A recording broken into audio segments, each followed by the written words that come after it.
There is a peculiar kind of man who walks this world unnoticed. He pays his bills, keeps his home in order, and greets his neighbors with polite nods. He has no wife, no girlfriend, no partner waiting at home. His life is quiet, predictable, and, on the surface, peaceful. But behind that silence lies a subtle danger, the kind that doesn't roar like a lion but creeps like a shadow. He believes he is free. No arguments, no compromises, no demands. Yet the same freedom that liberates also isolates. His thoughts echo in an empty chamber where no voice corrects, no hand steadies, no heart shares the load. The clock ticks, the seasons change, and without realizing it, his inner world grows smaller while the world outside moves on. It is not the absence of romance alone that matters. It is the absence of connection, of accountability, of someone who sharpens the edges of his soul. This man may think he is simply living alone, but in truth he is on a slow, unmarked road toward a kind of poverty that has nothing to do with money. The illusion of independence is perhaps one of the most convincing lies a man can tell himself. On the surface, it feels empowering. No obligations to answer to, no compromises to make, no emotional entanglements to navigate. He wakes when he chooses, eats what he wants, spends his money as he pleases. In this state, it is easy to believe he is the captain of his own ship, steering freely across the ocean of life. Yet beneath that apparent freedom, there is a hidden current pulling him in a direction he does not perceive. He may tell himself he has mastered self-reliance, but without realizing it, he has exchanged true independence for a carefully curated isolation. The problem with this illusion is that independence, in its healthiest form, is never meant to exist without relationship. True autonomy does not mean severing ties. It means having the strength to contribute meaningfully to them. When a man cuts off deep human connection in the name of freedom, he is not gaining liberty, but forfeiting one of the very elements that makes liberty valuable. Over time, his independence becomes a fragile construct, vulnerable to collapse under the weight of loneliness, unchallenged thinking, and the quiet erosion of emotional resilience. It's a subtle trap because the day-to-day feels manageable. Bills get paid, routines get followed, and he convinces himself that no one else is necessary. But just as a plant can appear green for weeks after being cut from its roots, a man can appear strong for a season without realizing his source of vitality is slowly depleting. Without companionship, whether through friendship, family, or a deeper partnership, there is no one to reflect back the truth he cannot see on his own. There is no voice to challenge destructive habits, no shared perspective to balance his own, no iron to sharpen iron. The illusion becomes even more dangerous when pride takes hold. He may begin to look down on those who seem needy for companionship, not realizing that his own emotional and spiritual needs are simply buried deeper. He might tell himself that he is different, stronger, immune to the vulnerabilities of others. But isolation has a way of proving every man wrong in time. It does not announce itself with a sudden blow. It works through gradual drift. One missed gathering, one avoided conversation, one more evening alone that turns into a lifestyle. True independence was never meant to be isolation. The man who understands this recognizes that strength is not in closing the door to others, but in living open-handed, allowing both the joys and the frictions of relationship to shape him. The danger of the illusion is not just that it keeps others out, it is that it keeps him from becoming the man he was meant to be. Without realizing it, the solitary man's freedom can become a self-made prison, and its bars are built from the very choices he thought would keep him free. The architecture of isolation is rarely built in a day. It is constructed slowly, almost imperceptibly, through small choices and subtle patterns. A man may not set out to be alone, but over time, his habits, preferences, and defenses begin to arrange themselves like bricks in a wall. Each decision to avoid vulnerability, each moment he chooses convenience over connection, adds another layer. At first, these walls feel protective. They keep out the noise, the drama, the demands of others. But as they rise higher, they also block the sunlight of shared life, and the fortress he is building begins to feel more like a cage. It often begins with legitimate reasons, perhaps a relationship that ended badly, a betrayal, or simply the exhaustion of giving too much of himself in the past. In response, he pulls back, telling himself it's temporary. He keeps conversations polite but shallow, commitments flexible, and his schedule free of entanglements. Over time, these boundaries harden into a lifestyle. The more he withdraws, the more unnatural openness feels. The more he declines invitations, the fewer invitations come. Without realizing it, the architecture of his life is shifting towards seclusion. Isolation's construction is reinforced by comfort. Alone, he controls the environment entirely. No compromises on what to watch, what to eat, how to spend the day. There is no one to challenge his habits or question his routines. At first, this feels like luxury. But comfort without accountability can dull a man's edges. He begins to mistake ease for peace, predictability for stability. In truth, he is engineering a space where nothing can disrupt him.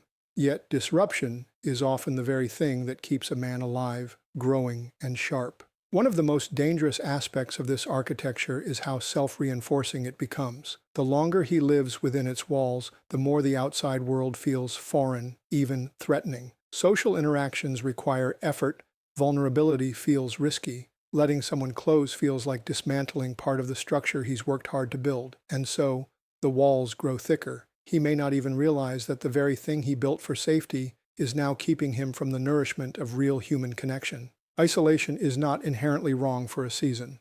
There are times when solitude is restorative, when pulling back is necessary for healing or focus, but the danger lies in making that season permanent. A man who stays in solitude too long begins to forget how to live among others. His skills for empathy, compromise, and patience can atrophy. The architecture that once seemed like a safe home can become a labyrinth with no easy way out. Every man builds something with his life, either a place that welcomes others in or a fortress that keeps them out. The architecture of isolation may feel like a masterpiece of self-preservation, but in reality it is often a monument to fear, hurt, and avoidance. And unless he tears down the walls brick by brick, he may one day find himself trapped in the very place he thought would keep him free. The echo chamber of the mind is one of the most subtle yet dangerous consequences of living alone without meaningful companionship. When a man spends most of his life in solitude, his thoughts go largely untested. His ideas, beliefs, and interpretations of the world circulate in an endless loop, affirmed only by his own reasoning. Over time, what he believes becomes not just opinion, but unquestionable truth, because there is no one to challenge, refine, or expand his perspective. The human mind is not designed to thrive in isolation. It was made to be sharpened by dialogue, corrected by experience, and balanced by the insights of others. Without that input, even the most intelligent man can drift into distorted thinking without realizing it. This echo chamber doesn't have to be filled with overtly harmful ideas to be dangerous. It can simply be filled with incomplete ones. A man might misinterpret someone's intentions, adopt a skewed view of a situation, or cling to outdated assumptions because he has no outside voice offering a different angle. Over time, his worldview can become narrow, and his ability to adapt or empathize weakens. When every conversation happens internally, the result is not wisdom but confirmation bias, a subtle self-reinforcement that blinds him to reality's complexity. Habits also form unchecked in this environment. Without a partner, close friend, or family member to observe and speak into his life, small compromises can grow into ingrained patterns. His diet, sleep, work ethic, and spiritual life can all begin to decline without immediate consequence, making the changes easy to ignore. The echo chamber tells him he's fine, that he's doing well enough, that no one else needs to know his struggles. Yet this self-talk can mask a slow erosion of discipline and character. Another danger of the echo chamber is emotional stagnation. Without meaningful interactions, he has fewer opportunities to practice patience, kindness, forgiveness, and humility, the very qualities that grow in the friction of relationship. He might begin to see his own preferences, opinions, and comforts as the standard, forgetting that the world is full of different and valid ways of thinking. This creates a subtle pride, where his inner voice is the only voice worth hearing. The tragedy of the echo chamber is that it feels comfortable. It offers the illusion of control, where nothing disrupts his peace. But in truth, it's a peace bought at the cost of growth. True strength of mind is not found in avoiding disagreement, but in being tested by it. Without outside voices, the mind can become a closed system, self-referential, self-affirming, and slowly less able to engage meaningfully with others. A man who remains in such isolation risks waking up one day to find that while he has been talking to himself all these years, the world has moved on, and his voice is no longer in harmony with it.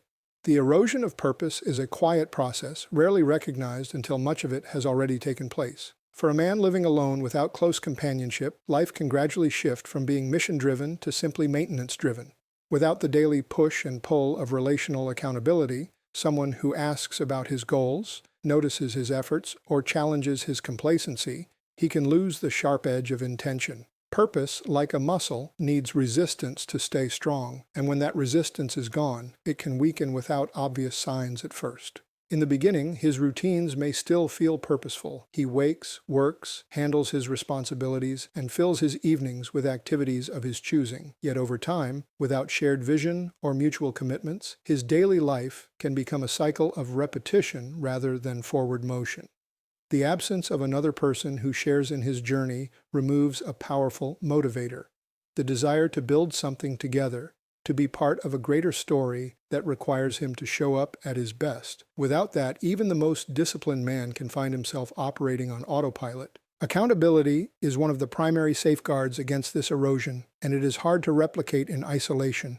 When someone else is aware of his dreams, progress, and setbacks, it creates a healthy pressure to keep moving. Alone, that pressure is absent. There is no one to notice if he quietly lowers his standards or abandons a project. Goals become negotiable, timelines slip, and excellence gives way to mere adequacy. It's not that he stops caring entirely, it's that there is no external reminder to keep caring when his internal drive falters. This erosion often begins subtly. He might start replacing challenging activities with easier, more immediately rewarding ones, streaming shows instead of learning a skill, scrolling endlessly instead of working toward a milestone. The shift is rarely dramatic, it's incremental. Days blend into weeks, and weeks into months, until he realizes that nothing in his life is pulling him forward anymore. Another danger is that purpose can become self-contained and self-serving. Without someone to share the journey, his ambitions can shrink to fit the size of his own life rather than expand to meet the needs of others. Purpose thrives when it connects to people, serving, leading, teaching, or loving them. When those connections are absent, the why behind his actions can fade, leaving him with only the what and how. Eventually, even those lose their appeal, because human beings are not designed to find fulfillment in isolation. The erosion of purpose doesn't always feel like a crisis. Often it feels like comfort, but comfort without challenge is a slow drift toward mediocrity. Without realizing it, the man who once dreamed boldly can become the man who simply passes the time. And once purpose begins to erode, the life he's left with may be orderly, even peaceful, but it will lack the fire that once made it worth living. The counterfeit comforts are the subtle stand-ins a man adopts when the absence of meaningful companionship leaves a void in his life. At first they seem harmless, even beneficial: hobbies, entertainment, work, travel, or personal projects. They offer distraction, pleasure, and the illusion of fulfillment. But over time, these comforts can harden into substitutes for real connection, masking deeper needs rather than meeting them. A man can fill his schedule with activities, his shelves with possessions, and his mind with entertainment, all while his heart quietly starves for the intimacy, accountability, and shared life that only relationships can bring.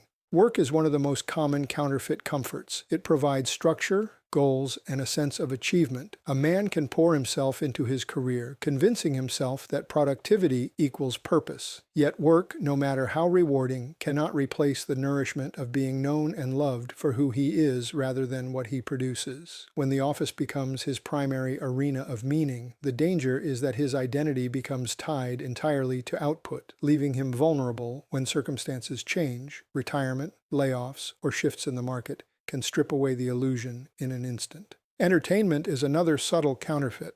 Streaming services, video games, social media, or endless online browsing can fill hours with stimulation, keeping loneliness at bay in the short term. These diversions offer easy dopamine, giving the sensation of engagement without requiring the vulnerability of real interaction. But while they can help pass the time, they rarely leave a man better than they found him. The more he relies on them, the less tolerance he has for the slower, messier process of building genuine relationships. Hobbies and personal interests can be life-giving in moderation, but in isolation, they too can become fortresses. The man convinces himself he doesn't need people because he has his workshop, his fitness routine, his fishing trips, or his music. These activities bring satisfaction, but they also allow him to avoid the friction and unpredictability of shared life. Over time, he can grow more comfortable in the world of his own making, where everything is under his control and no one's needs but his own must be considered. Even self-improvement can become a counterfeit comfort when it is pursued as a closed loop. Reading, training, learning, all valuable pursuits can become self-referential, serving only to enhance the life of one person with no outlet for others to benefit. Growth without giving becomes stagnant, a reservoir without a river. The danger of counterfeit comforts is not that they are inherently wrong, but that they are incomplete. They can mimic the sense of satisfaction that relationships provide, but they cannot replicate the depth of love, challenge, and belonging that only comes from sharing life with others. If left unchecked, they can lull a man into a false sense of contentment, leaving him unprepared for the day when the emptiness beneath them finally demands to be faced. The unseen spiritual war is perhaps the most dangerous dimension of a man's solitary life, precisely because it operates in silence and shadows.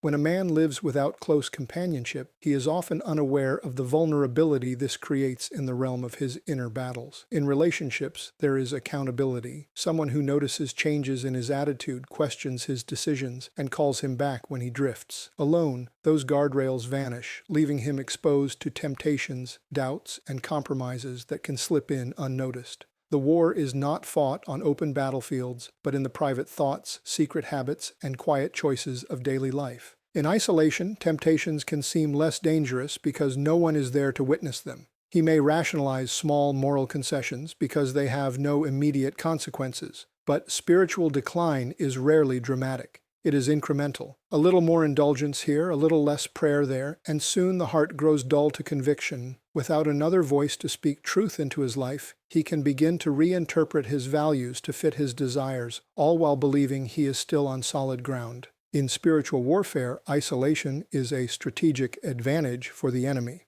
Like a predator separating prey from the herd, the adversary knows that a lone man is easier to discourage, distract, and deceive. Without encouragement, challenges loom larger. Without correction, errors grow deeper. Without intercession, the battle feels heavier.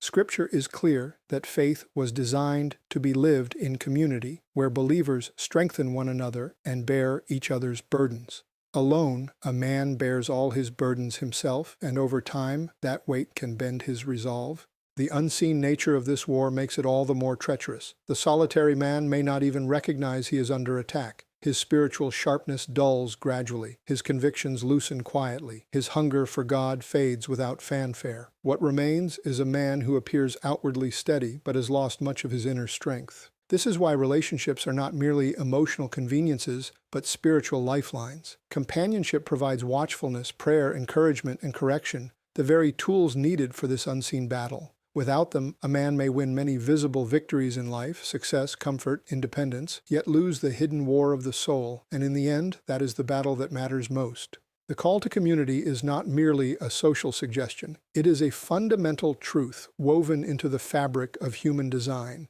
From the beginning, life was never meant to be lived in isolation. A man is shaped, refined, and strengthened through relationships, through the shared joys, the friction of disagreement, the burden of shared responsibility, and the comfort of mutual encouragement. To live apart from these is to live with only half the tools needed to grow into the fullness of who he was meant to be. Community is not just about having people around. It is about belonging to a network of lives that influence and are influenced by one another. It provides a mirror in which a man can see both his strengths and his weaknesses. Alone, he may believe he is patient, generous, or wise, but it is only in the testing ground of relationship that such virtues are proven. The give and take of community draws out the best in a man while exposing the places that still need work. Beyond personal growth, community offers protection. There are seasons when life's burdens feel too heavy to carry alone. In those moments, having others who can step in, whether with counsel, prayer, or practical help, can be the difference between persevering and breaking. Conversely, isolation forces a man to bear every weight himself, which over time can crush even the strongest spirit. Community also expands vision. Alone, a man's perspective is shaped only by his own experiences and ideas. But in the company of others, he is exposed to different viewpoints, stories, and challenges that broaden his understanding. This not only keeps him from becoming narrow-minded, but also fuels compassion as he sees the world through the eyes of others. It softens the hard edges that solitude can sharpen and helps him live with a deeper awareness of needs beyond his own. It is important to understand that community is not always convenient. It demands time, energy, patience, and at times, forgiveness. It may require setting aside personal comfort to show up for someone else. But in giving himself to others, a man receives something far more valuable than he gives, a sense of purpose that cannot be found in self-contained living. Relationships are often messy, but they are also the forge where character is refined and life takes on its richest meaning.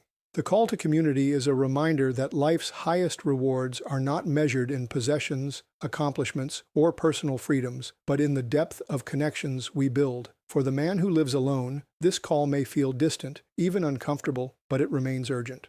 Stepping into community is not a sign of weakness or dependency. It is an act of courage and wisdom. It is the choice to live as he was created to live, in connection, in accountability, and in the shared pursuit of a life that matters.